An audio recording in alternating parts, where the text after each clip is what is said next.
Amen. Gloire à Dieu.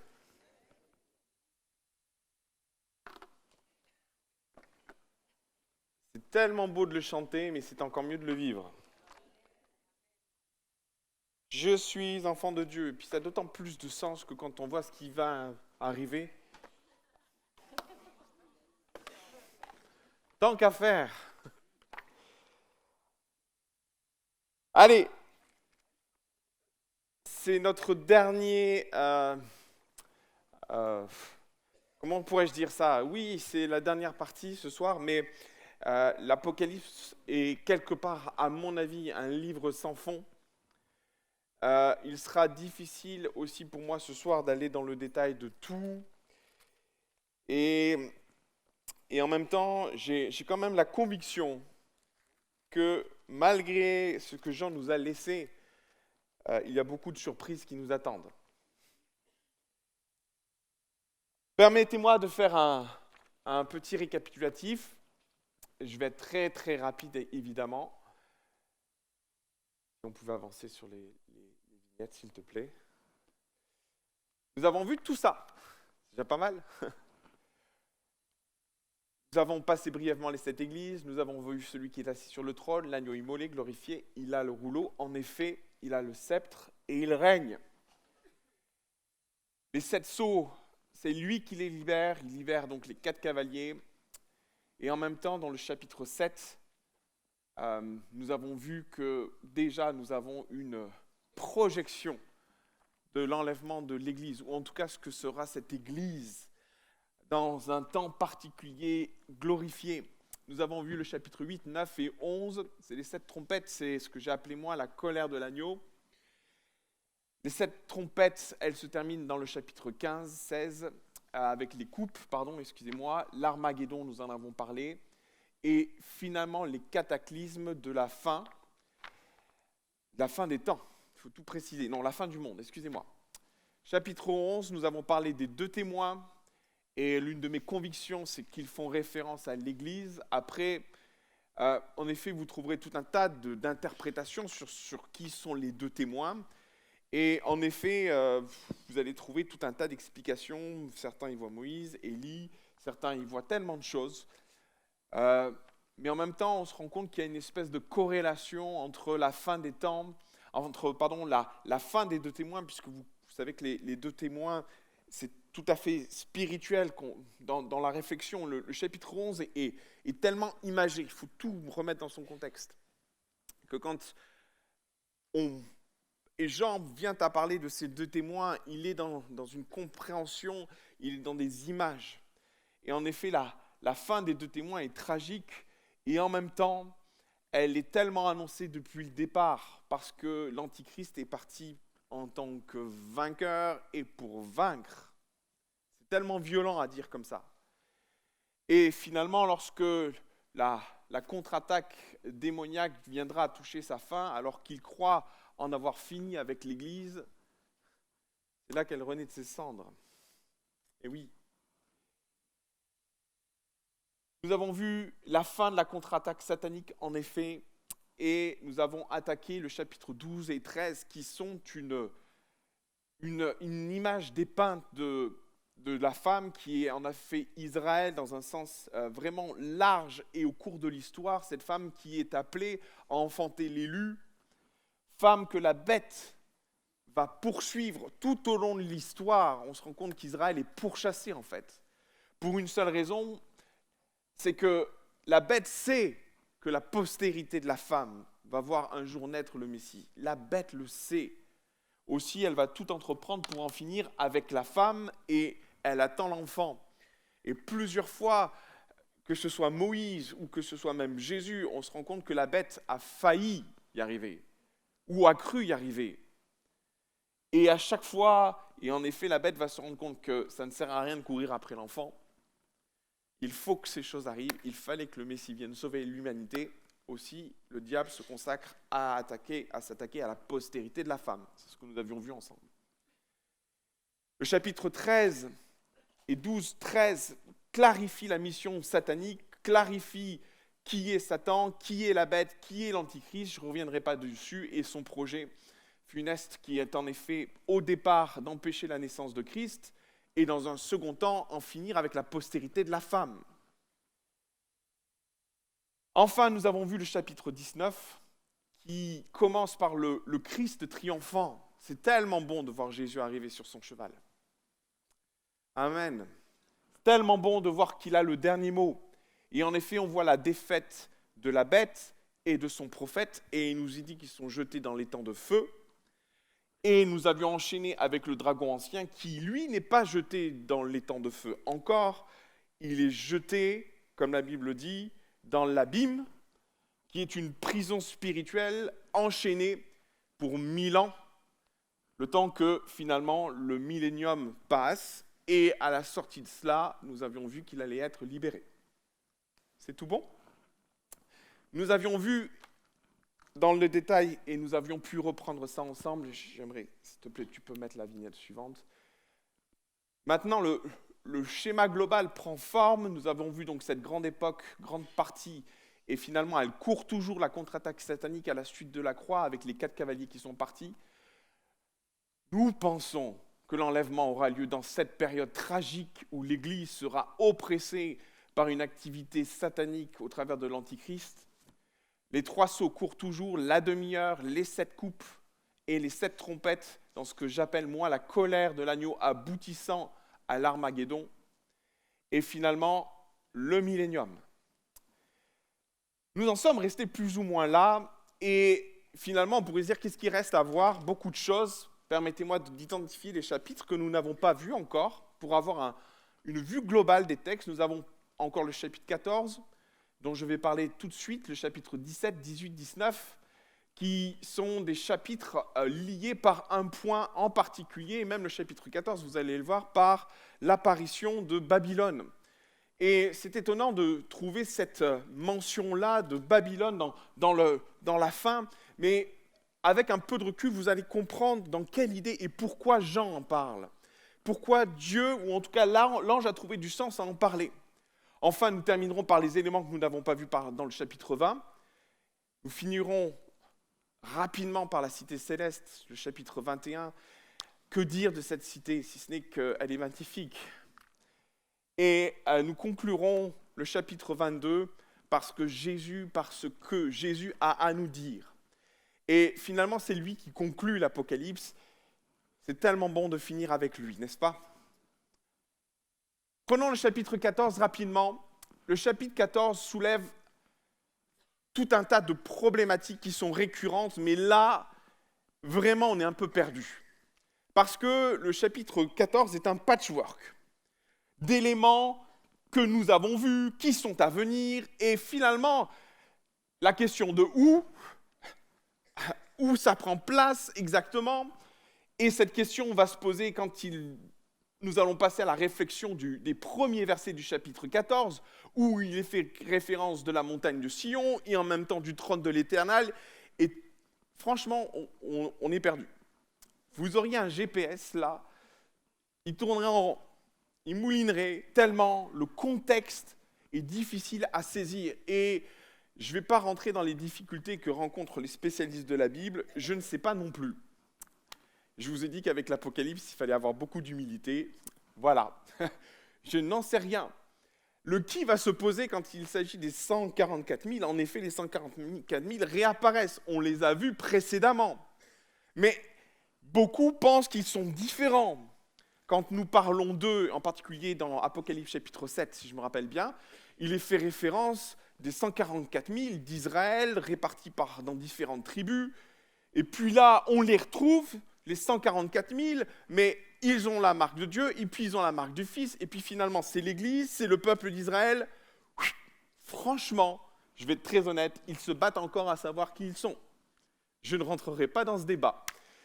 Et puis après tout, ça appartient au Seigneur de nous laisser dans le flou. Pas de problème, Seigneur. Sens propre ou figuré, et là encore, on se rend compte qu'en avançant, on va avoir pas mal de difficultés, et vous allez avoir ça, il est fait question de 3 anges, et on comprend la dynamique dans laquelle les 3 anges sont partagés, et finalement, ils sont un coup résumé d'une œuvre Le premier ange parle, c'est la proclamation de l'évangile, c'est ce qu'il est dit à la surface de la terre, et finalement, ça correspond à cette partie-là, celle que nous vivons. Et là encore, le camp pose des questions. La deuxième proclame la chute de Babylone. Waouh! Et là, on passe directement à la fin de cette période de la contre-attaque satanique, où finalement, Dieu en finit avec une cité qui s'appelle Babylone, et puis le troisième proclame le jugement des adorateurs de la bête. Que vous dire sur le chapitre 14, qu'il faudrait sans doute écrire des livres avec tout un tas de théories et d'approches et d'approximations. Et ce n'est pas mon propos. Je ne peux pas rester plus longtemps que ça, si ce n'est vous dire ce que contient ce chapitre et les difficultés qu'il amène. Par contre, ce qui est très clair, c'est la fin. Et c'est très intéressant parce que les termes sont beaux, sont fins. Il est fait question, référence à 2 récoltes. Et en effet, la fin du chapitre 14 parle d'une moisson. Et c'est tellement beau parce que ce sont 2 récoltes à 2 niveaux différents. La première, en effet, c'est une moisson. Et nous savons que la moisson est grande. Et il est fait question du Fils de l'homme sur la nuée. On revient sur les mêmes terminologies qui concernent l'arrivée de Christ et comment il part et comment il revient. Et on a l'impression que Jésus est constamment associé à un nuage. La nuée est avec lui constamment. Et on se rend compte que ce passage-là fait référence en effet à l'enlèvement de l'Église où Jésus vient moissonner ce qui lui revient. Et puis vous avez un autre ange qui derrière appelle un autre ange, qui cet ange lui dit « va moissonner » et cette fois-ci, ce n'est pas de la moisson, va récolter, pardon, c'est plutôt une vendange. Et là, c'est plutôt la vengeance. Et on se rend compte que là, la colère de l'Éternel s'exprime. Et c'est particulier parce que quand la colère s'exprime, cela fait référence aux coupes qui sont déversées. Et en effet, on parle de vendange, de vin de la colère. Et tous ces termes rejoignent en effet différentes périodes de l'Apocalypse, différents moments de l'Apocalypse. Que vous dire, c'est comme ça que l'Apocalypse est constitué. On revient en arrière, on repart en avant, on shake together, et puis l'Apocalypse est fait de ces événements répartis. Et Jean en a une vision, et on se rend compte que Jean regarde l'Apocalypse, encore une fois, sous un autre regard, sous une autre perspective, et il nous en fait part. L'Apocalypse restera un livre compliqué, même après moi. Je suis désolé. Maintenant, c'est ce qui est après. Le chapitre 14 nous a désorientés, le quand, le qui, son sens propre ou figuré, mais il me permet d'introduire une chose importante, et c'est la première fois que l'Apocalypse en parle, elle intègre la chute de Babylone, et permettez-moi de rester quelques instants sur la chute de Babylone, parce qu'elle regroupe en tout près de 3 chapitres de l'Apocalypse. Sur 22, vous en conviendrez, ça fait beaucoup.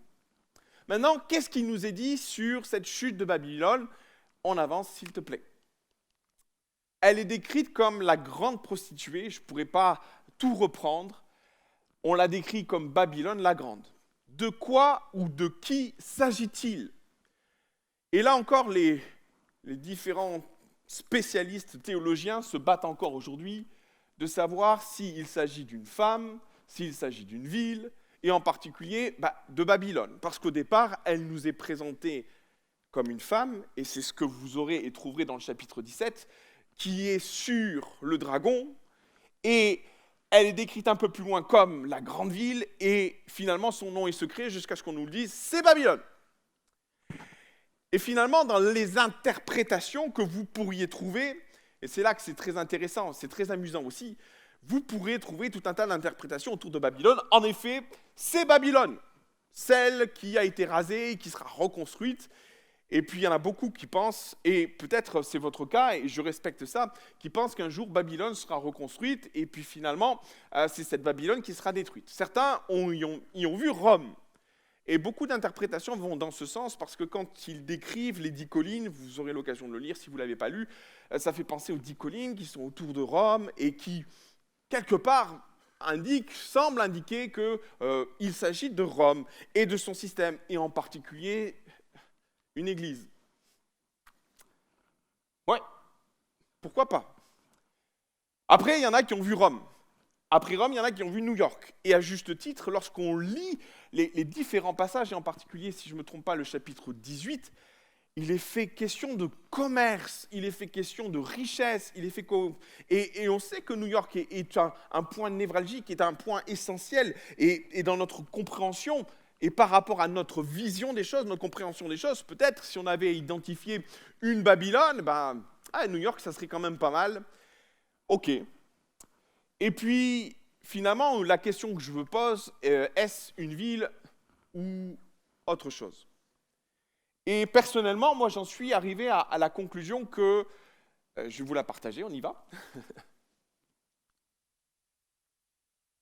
Au vu des éléments que j'ai, je suis arrivé à une conclusion. Voici les éléments. C'est une femme, une prostituée.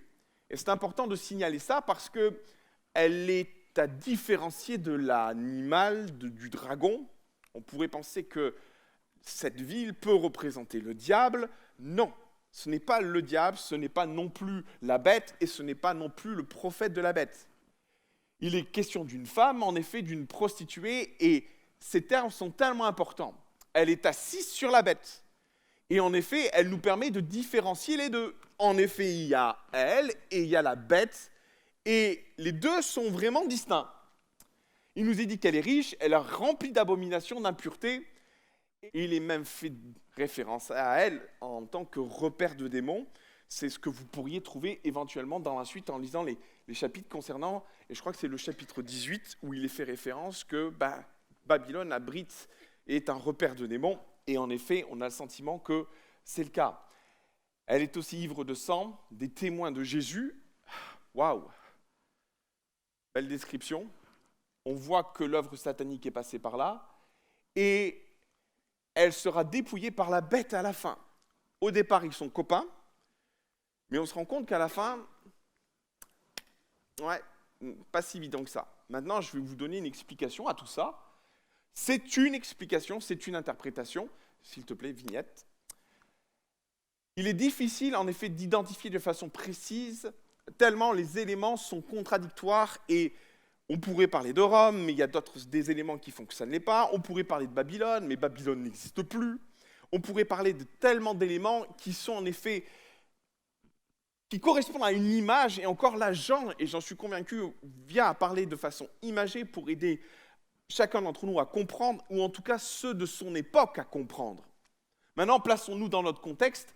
Aussi, il sera difficile de parler d'une ville en particulier, et ce n'est pas l'intention de Jean d'ailleurs, parce qu'à l'époque de Jean, Babylone n'existe plus non plus. Ou elle existe en tant que village, et en effet, vous trouverez des prophéties qui disent que Babylone ne sera jamais reconstruite. Alors, de quoi s'agit-il?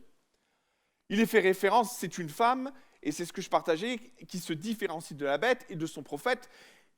Ce que Jean veut dire, c'est que, quelque part, il y a quand même beaucoup d'humanité dans cette femme.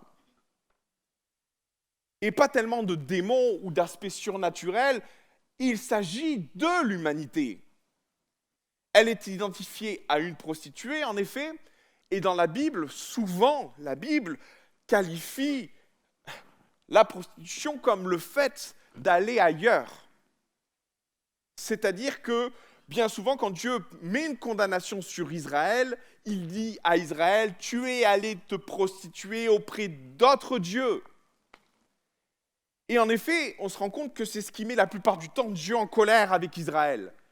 C'est qu'ils sont allés fricoter avec Baal, avec Astarté, et chaque fois, en fait, que la condamnation est tombée sur Israël, excusez-moi, c'est parce qu'Israël est allé voir ailleurs.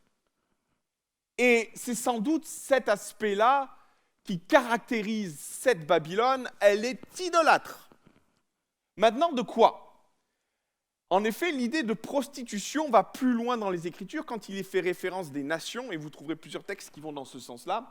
Je vous laisserai lire Ésaïe 23, versets 15 et 17, qui concerne la ville de Tyr, où Dieu associe Tyr à une prostitution parce que Tyr est allé faire du commerce avec d'autres villes aux alentours. Et là, on se dit, dans l'idée de Dieu, par moments, certaines formes de commerce sont associées à de la prostitution. Allez savoir ce qu'ils commerçaient, allez savoir ce qu'ils échangeaient, j'en sais rien. Pour autant, Dieu dit que ces villes sont coupables de prostitution parce qu'ils ont engagé des relations avec d'autres villes. Vous trouverez la même chose en ce qui concerne la ville de Ninive.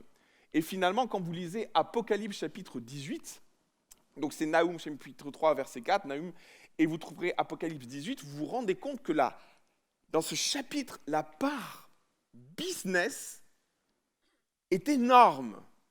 Les commerces pleurent parce que Babylone est tombée, les voies marchandes se sont arrêtées, Babylone ne vend plus ses richesses, et on se rend compte que l'Apocalypse accompagne... il est temps que j'arrête. L'Apocalypse 18 ne dépeint pas une cité qui se déprave en termes de spiritualité, comme certains auraient pu l'associer à Rome en disant finalement Rome c'est la capitale du Vatican et finalement Babylone c'est le Vatican. Quand on plonge dans le texte, il n'est pas trop référence à d'aspects spirituels, comme nous pourrions l'entendre, mais plus à des aspects commerciaux, à d'échanges, du commerce. Et finalement, lorsque l'on plonge un peu plus, vous aurez Ésaïe chapitre 30, de 1 à 7, ou vous aurez Ésaïe 31, ou même Ézéchiel. Tous ces textes font référence à une prostitution en lien avec une fausse sécurité, où finalement l'homme se repose sur lui-même.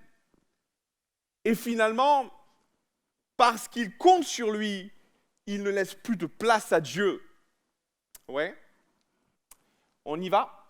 Finalement, cette interprétation, et c'est ce que beaucoup pensent, c'est donc l'image d'une Babylone intemporelle, l'image d'un monde qui se construit sans Dieu, apostasique, c'est-à-dire qu'il rejette Dieu, après avoir, ou avant avoir, ou je vais dire les choses de la façon suivante, peut-être le monde s'est construit avec l'idée de Dieu, mais au fur et à mesure qu'il avance dans le temps, ce monde rejette de plus en plus Dieu et se construit sans Dieu. Et finalement, ce monde, il se prostitue au Dieu richesse. Il se prostitue au Dieu profit et au pouvoir. Et finalement, c'est à l'image de ce qu'est Babylone à la base. Parce que Babylone a une histoire qui remonte bien au-delà de l'idée de Babylone que nous nous en faisons, puisqu'elle commence dès le commencement avec la tour de Babel. Et finalement, lorsque l'on prend le texte hébreu, et vous seriez peut-être surpris de l'apprendre, Babel égale Babylone, ce sont les deux mêmes mots. Et finalement, on se dit, ce que Dieu condamne à ce niveau-là, ce que Dieu précipite, ce que Dieu pointe, c'est finalement la Babel du départ, celle qui décide de construire une tour qui touche le ciel et qui renvoie à Dieu le fait que, quelque part, on est aussi bon que toi, en fait. Traduisant l'orgueil démesuré d'une humanité pensant à rivaliser avec Dieu, à tous les niveaux d'ailleurs, à un point tel qu'elle dit à Dieu, on n'a pas besoin de toi. Et en effet, Babel va être détruit, la tour de Babel va être détruite, et finalement, ce n'est qu'une représentation de ce qui s'est déjà passé. Et la Genèse est étonnante dans ce qu'elle retrace ou qu'elle nous fait prévivre des choses à venir. Et là encore, et je vous inviterai à relire Genèse chapitre 11, verset 1, la destruction de Babylone est en lien avec l'idée que les hommes se sont crus forts. Ils parlaient la même langue, ils se sont unis ensemble pour bâtir une tour. Ça a tellement déplu à Dieu que d'une part, il a détruit la tour, mais il a amené la division au milieu d'eux, les amenant à parler des langues différentes. Ils ne se comprenaient plus, ils ne se parlaient plus. Et vous savez, qu'on le veuille ou non, le sentiment qu'on a aujourd'hui de l'évolution de notre société, c'est cette volonté de converger. On emploie un mot qui paraît anodin aujourd'hui, mais on parle de mondialisation, qui est quelque part les prémices de ce qui s'est passé bien avant, avec l'idée que Dieu va régler les comptes parce que l'homme est tellement orgueilleux qu'il pense s'élever au niveau de Dieu.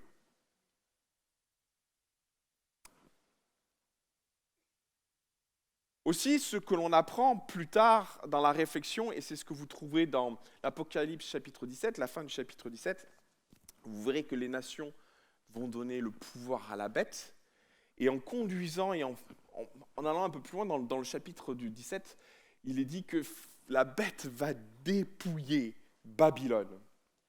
Et ça m'a un peu interpellé, beaucoup interpellé, parce que je n'ai pas trop forcément compris dans quel sens. Parce que la bête, en effet, et la femme, Babylone, semblent étroitement liées au départ, puisque la femme est assise sur la bête, et il semble qu'ils s'entendent à merveille.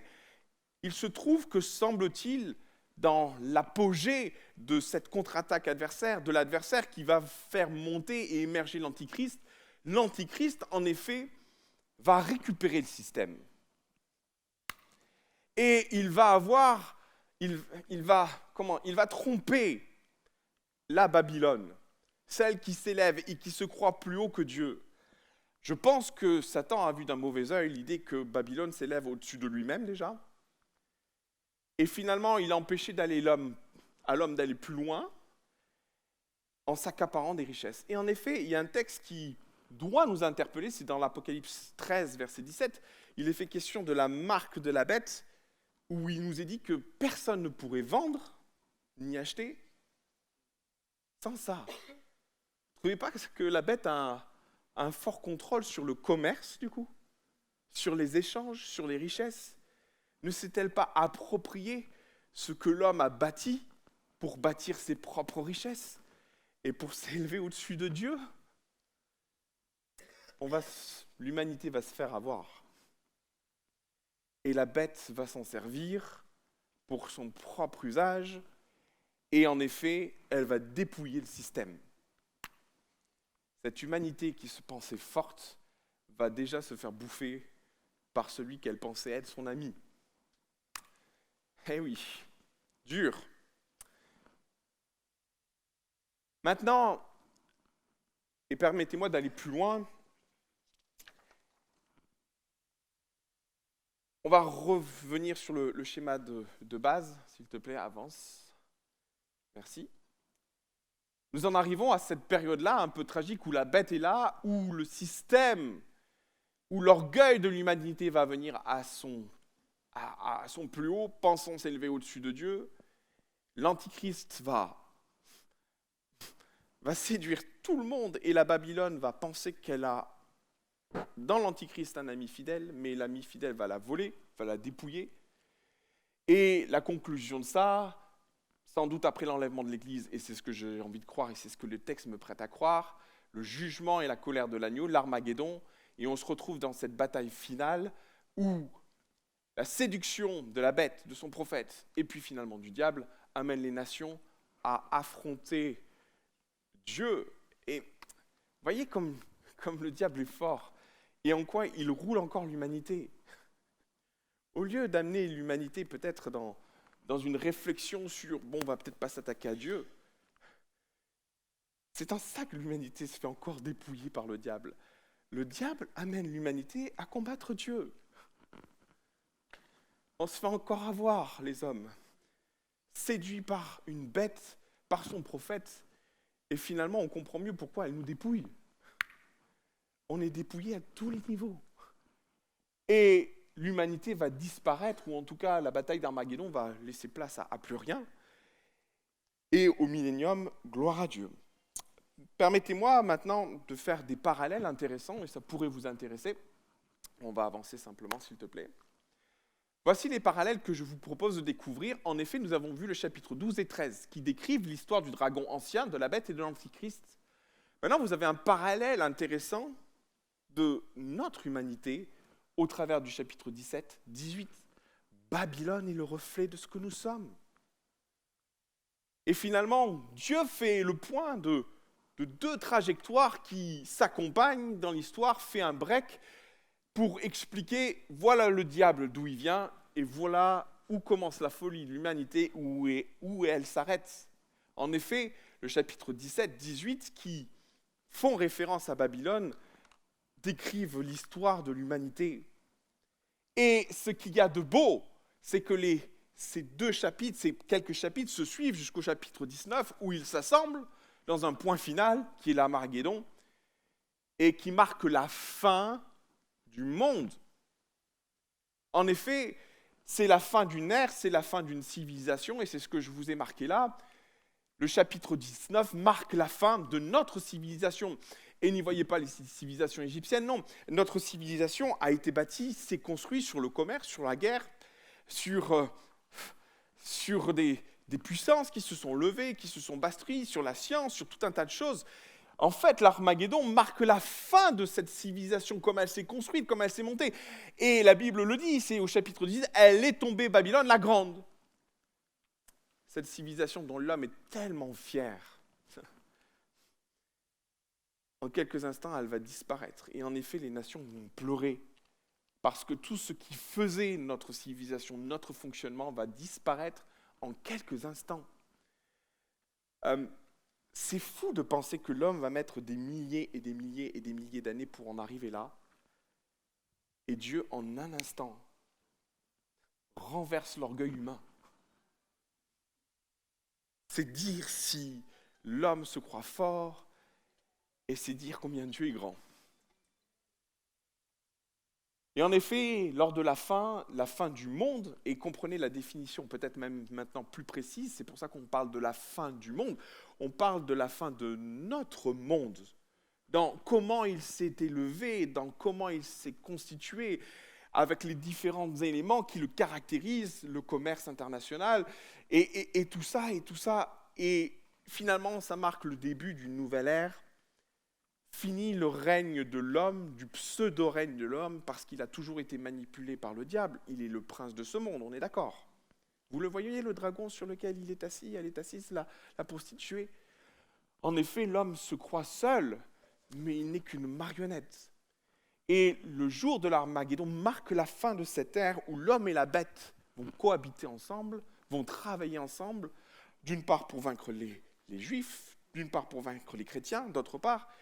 Et puis finalement, on arrive à ce paroxysme où finalement, on va en rester là. C'est bon. Et c'est ce que dit plusieurs fois la Bible. Il suffit. Et Dieu marque la fin de cette ère où l'homme et la bête vont travailler ensemble pour commencer une nouvelle époque que l'on connaît sous le nom de millénium. Ouf. C'est fini. Le millénium a beaucoup de caractéristiques. C'est une période exceptionnelle sur la Terre où, nous l'avons vu, le diable est enchaîné pendant 1000 ans, il est enchaîné dans l'abîme, il n'est pas dans les enfers encore ou dans l'étang de feu, il est prisonnier pendant quelques instants. Maintenant, le millénium, pour la plupart des grands théologiens, soulève plusieurs questions, plusieurs problématiques. Vous avez les pré-millénaristes, et vous avez les post-millénaristes qui finalement s'opposent dans la compréhension de quand Jésus va exactement revenir, son avènement. Certains pensent qu'à la fin d'Armageddon, boum, Jésus arrive et s'installe sur un trône et règne sur la terre. D'autres pensent que, en effet, Jésus va régner dans les cieux et à la fin, il va revenir. Et c'est la dernière bataille que nous connaissons sous la bataille de Gog et Magog, que Jésus va venir et il en sera fini. Là, je vous avoue encore que je touche mes limites. Je ne peux pas vous dire si je suis moi-même vous m'avez compris? Ou pré ou post. Faisons des raccourcis. Hein. Je ne peux pas vous dire si moi-même je suis pré ou post. Et d'ailleurs, je vais vous dire, la plupart du problème des questions des théologiens, qui se posent beaucoup de questions, je trouve, quand même, vient du fait que l'emplacement du trône de Jésus n'est pas mentionné. Et oui, quand vous lisez l'Apocalypse, et en particulier le chapitre 19, où il est fait question du millénium, il n'est pas précisé où le trône de Jésus se trouve et où le trône de ceux qui sont partis avec lui se trouve. Et finalement, de par ce questionnement, ce doute, eh bien, finalement, on ne sait pas trop si Jésus va régner sur terre ou s'il va régner dans les cieux. Dans tous les cas, cette période est exceptionnelle parce qu'elle elle marque le début clair de Christ. Est-il sur terre? On ne sait pas. Est-il dans le ciel? Finalement, j'en sais rien moi-même. Pour autant, cette période où Christ va régner va durer 1000 ans. Et là encore, vous trouverez tout un tas de personnes qui estiment que est-ce que c'est vraiment 1000 ans? Est-ce que c'est une image de 1000 ans? Parce que finalement, on n'en parle pas tant que ça. Je vais vous dire, ce n'est pas très important pour notre salut. L'important, c'est de le vivre bien. On est d'accord? Donc, on se donne rendez-vous au millénium dans tous les cas. Maintenant, ce qu'il est important de souligner, c'est qu'on pourrait penser que l'avènement de Christ et son règne sur terre allaient changer les choses. Et c'est ça qui est tragique dans ce que vit la terre. Parce que quand même Jésus viendrait à régner sur terre, que Satan serait enchaîné pendant une certaine période, il est fou de penser qu'à la sortie de cette période de paix, de prospérité, où les hommes vont vivre heureux, semble-t-il, Christ sera là, va régner, et finalement on se rend compte que les choses pourraient bien se passer. À la fin du millénium, ces mêmes personnes ou de cette période de temps, pardonnez-moi, mais à la fin de cette période, il suffit que Satan arrive, séduise les nations, et boum, on est reparti pour Gog et Magog. C'est dingue de penser que même la présence de Jésus, qui est là pour guérir les nations, mettre la paix, ne va pas suffisamment changer le cœur de l'homme pour en finir avec ce monde rebelle. Tu peux avancer, s'il te plaît. Et à la sortie de ces 1000 ans, et c'est ça qui est terrible, le diable sort de sa prison et il semble que le feu est prêt à partir. Et il débarque, ça flambe, les nations se rassemblent autour de lui, on va faire la guerre. Gog et Magog. Et là, on se dit, mais c'est un éternel recommencement. Aussi, on pourrait arriver à cette conclusion que Dieu n'a d'autre choix que d'en finir avec ce monde. Et on comprend mieux, peut-être le millénium, c'est l'argument pour nous de dire, mais j'ai fait tout ce que j'ai pu. J'ai même tenté de venir sur terre. Vous m'attendez, moi, le Messie, pour régler les choses. Et quand bien même je suis là, regardez. C'est un terrible plaidoyer pour ce qui doit se passer. Pour dire que finalement, l'humanité ne changera pas et ne peut changer. Elle contient les racines du mal en elle. Et le seul choix qu'elle a, c'est de vivre la grâce ou de la faire disparaître. Et en effet, c'est ce que Gog et Magog représentent, cette humanité qui se rassemble. Gog et Magog, vous trouverez une référence dans Ézéchiel, chapitre 38 et 39. Là encore, on est dans des interprétations particulières, mais ce que l'on sait et ce qu'Ézéchiel nous dit, en particulier au chapitre 39, c'est que Gog et Magog viendront du nord, vont se rassembler du septentrion, je ferai venir du septentrion. Difficile aujourd'hui de définir qui est Gog et Magog. On a vu tout un tas de pays, vous trouverez tout un tas d'interprétations. Là encore, je ne vais pas rentrer dans ce jeu-là, je vais m'y perdre moi-même, et vous aussi. Maintenant, on comprend bien que cette dernière bataille marque un point final. Et le feu va descendre, c'est ce qu'Ézéchiel d'ailleurs parle. Il y a tellement de similitudes entre ce qu'Ézéchiel décrit, entre Gog et Magog, et le feu qui va s'abattre, parce qu'il est question d'un feu qui va s'abattre dans l'Apocalypse chapitre 20, je ne veux pas me tromper, ou 21, ou 19. Excusez-moi. Oui, dans le chapitre 20. Et finalement, la conclusion de ça, c'est que c'est bon. J'ai tout tenté. J'ai envoyé mon sauveur. J'ai envoyé un roi. J'ai tout essayé, j'ai tout fait et tout tenté. Et c'est ce qui marque la fin de l'entreprise humaine dans le sens le plus créationniste, dans le sens où elle a commencé à la création, mais je ne peux pas aller plus loin.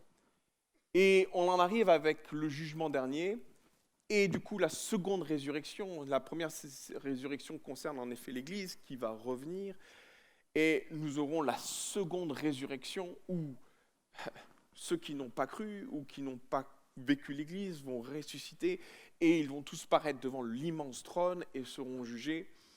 À ce moment-là, alors que la bataille de Gog et Magog finit, il est dit que l'une des premières choses, c'est que Satan, enfin, et là on dit ouf, sera définitivement jeté dans les temps de feu et de soufre, et il n'en sortira plus.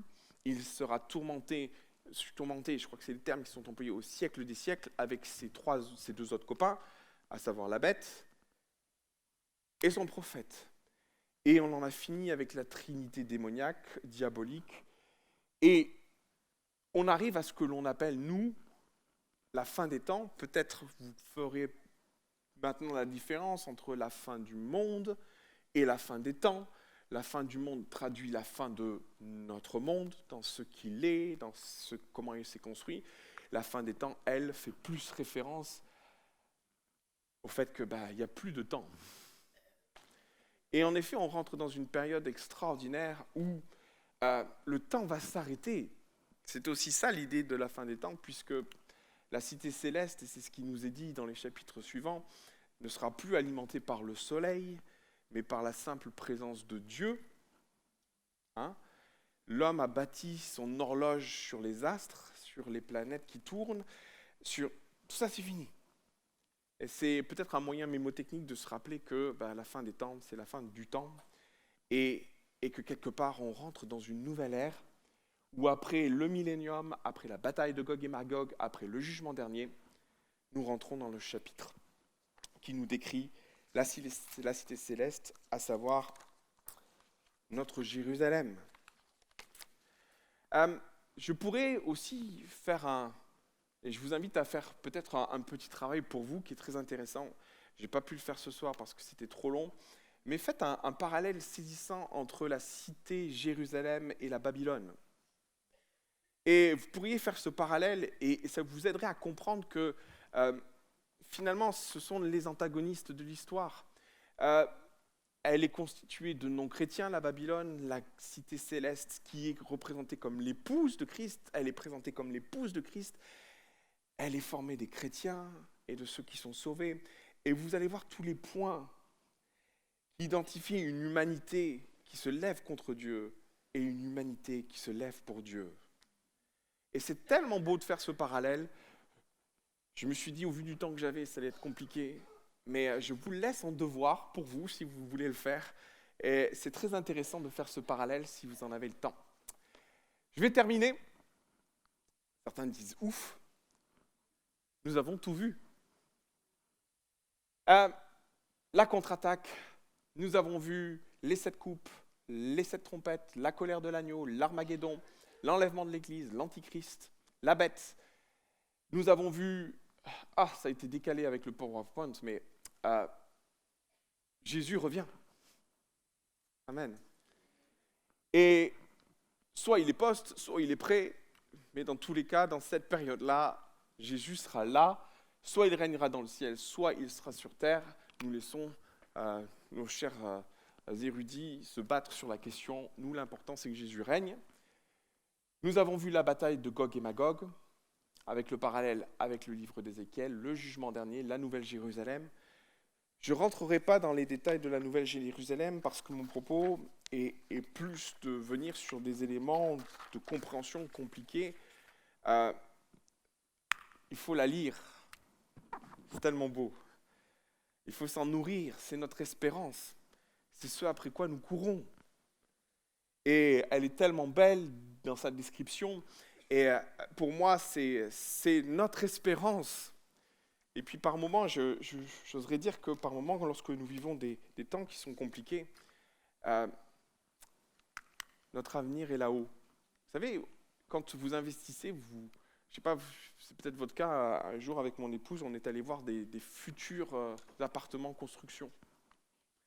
Très intéressant, il vous offre une brochure de ce à quoi va ressembler votre maison, histoire que vous puissiez vous projeter.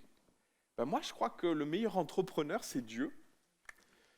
Il nous offre une brochure très intéressante de l'Apocalypse, et en particulier de la Nouvelle Jérusalem.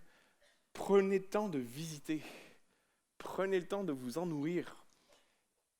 Si peut-être d'aventure vous viendrez à pleurer de votre logement ici-bas,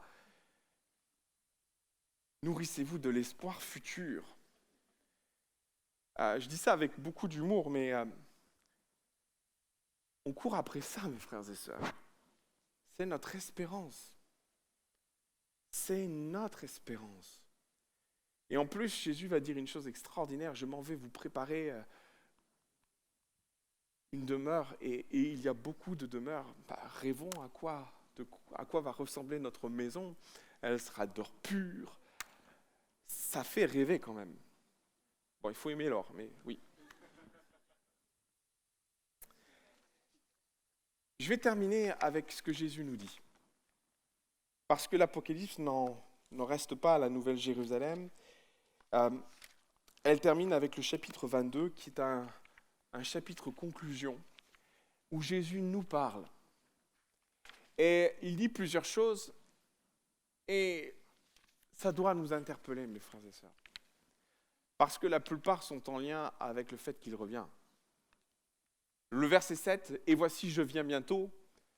Heureux celui qui garde les paroles de la prophétie de ce livre. » Je suis conscient de l'imperfection de ce que je vous ai partagé. Elle a le mérite d'exister, mais elle a surtout le mérite de nous plonger dedans et finalement de garder ces paroles, de ne pas s'en éloigner de trop et d'éveiller notre esprit aux événements futurs. Je suis tellement interpellé d'une chose, c'est que finalement l'idée de l'Apocalypse, dans une idée approximative, finit par être galvaudée. Je vais vous donner de comprendre, on fait un film sur l'Armageddon. Et finalement, dans l'inconscient collectif, on arrive à se dire l'Armageddon, ça sera une météorite qui va nous tomber sur la figure. Ouais, c'est pas trop ce que dit l'Apocalypse quand même. Et c'est à ça que je pense, c'est en ça qu'il faut être vigilant à la proximité qu'on a avec ces textes, pour pouvoir discerner, mes frères et sœurs. Et pas se laisser berner par des interprétations ou des visions ou des compréhensions peut-être galvaudées ou diluées de ce qu'est l'Apocalypse, nous amenant à nous détourner des faits auxquels nous devons être attentifs et qui doivent éveiller en nous un « Hey, c'est en train de se passer !» Et le pire serait pour l'Église de ne pas les voir.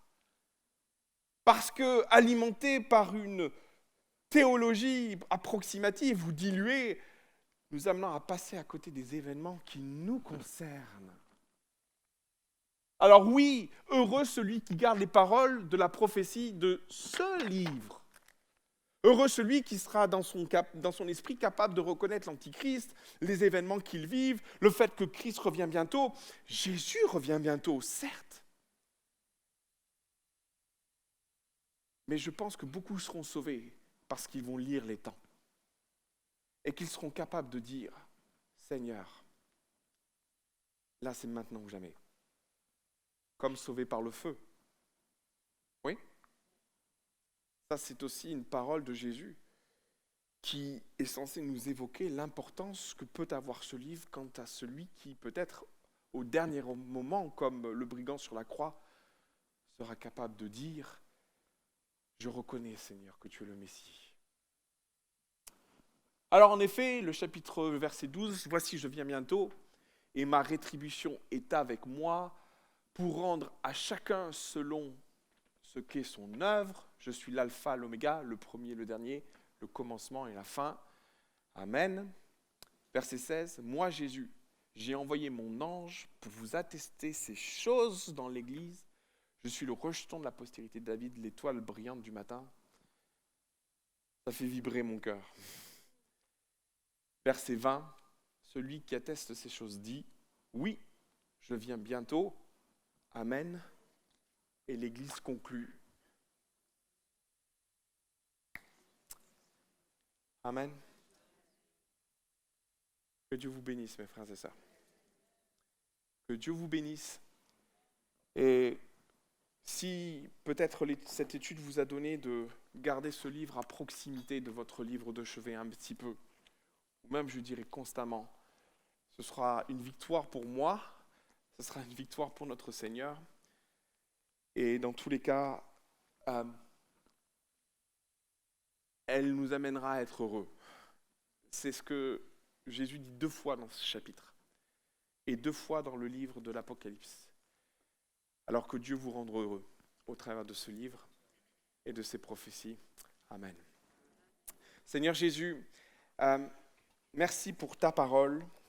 Merci parce qu'elle est la vérité. Merci parce qu'elle nous conduit sur un chemin. Ta parole de l'Apocalypse est énigmatique à bien des égards. Elle renferme de nombreux secrets et de toute évidence, elle nous réserve un bon nombre de surprises. Toujours est-il que la Bible nous dit que quand nous verrons ces choses, nous ne devons pas être surpris. Et c'est dans ce but, Seigneur, que tu nous parles de ces choses à venir. L'Église ne peut pas être surprise de ce qui doit arriver. Elle doit être prête, elle doit être renseignée, et elle doit être formée à l'avenir qui est le nôtre. Je te prie, mon Dieu, de parler au travers de ces quelques mots et de la faiblesse de ce partage.